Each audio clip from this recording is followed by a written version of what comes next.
kilo çarvar ve deremi. Vallahi halime dibine. Mazot naykirin, mazot 6 milyon nif. Dolum diye ten diye 10 milyon 15 milyon vallahi خناشو.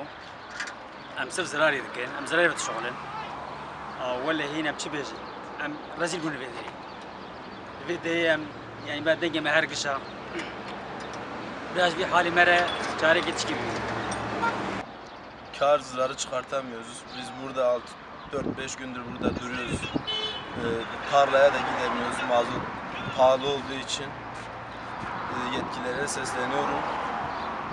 Bu mazotla ilgili bir şeyler yapsınlar. Çiftçiler de rahatlıkla işlerini yapsınlar. Diyecek bir şey yok.